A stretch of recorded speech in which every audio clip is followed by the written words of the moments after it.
কুমিল্লায় ৬ পা বিশিষ্ট বাছুরের জন্ম দেখতে উৎসুক জনতার ভিড়। কুমিল্লার হোমনা উপজেলায় এক বিরল ঘটনার সাক্ষী হয়েছেন এলাকাবাসী। উপজেলার মাথাভাঙ্গা ইউনিয়নের জগন্নাথকান্দি গ্রামে ৬ পা বিশিষ্ট একটি গরুর বাছুর জন্ম নিয়েছে। জন্মের পর থেকেই বাছুরটি সম্পূর্ণ সুস্থ রয়েছে এবং স্বাভাবিকভাবে হাঁটাচলা করতে পারছে। গত সোমবার ৩রা ফেব্রুয়ারি বিকেলে কৃষক আক্তার হোসেনের গাভী এই ব্যতিক্রমী বাছুরটির জন্ম দেয়। এমন অস্বাভাবিক শারীরিক গঠনের পরও বাছুরটি সুস্থ থাকায় বিস্ময় প্রকাশ করছেন স্থানীয়রা। বিরল এই দৃশ্য দেখতে প্রতিদিনই আশপাশের গ্রামসহ দূরদূরান্ত থেকে উৎসুক জনতা ভিড় জমাচ্ছেন আক্তার হোসেনের বাড়িতে। কৃষক আক্তার হোসেন বলেন, আমি দীর্ঘদিন ধরে গরু লালন পালন করছি, কিন্তু এমন ঘটনা আগে কখনো দেখিনি।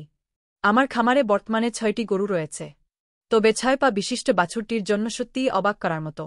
স্থানীয় বাসিন্দারা জানান, তারা এ পর্যন্ত ৪ পা বিশিষ্ট বাছুরই দেখে এসেছেন। ৬ পা বিশিষ্ট বাছুর তারা এই প্রথম দেখলেন।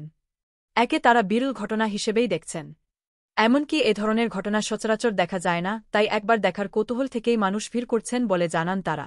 এই বিষয়ে হোমনা উপজেলা প্রাণিসম্পদ কর্মকর্তা সময়ের কণ্ঠস্বরকে বলেন, এটি মূলত জিনগত পরিবর্তন বা জন্মগত বিকৃতির কনজেনারাল অ্যানোমালি ফল হতে পারে। তবে সবচেয়ে আশার কথা হল বাছুরটি সুস্থ ও স্বাভাবিক আচরণ করছে। এদিকে এই বিরল ঘটনাটি এলাকায় ব্যাপক চাঞ্চল্যের সৃষ্টি করেছে।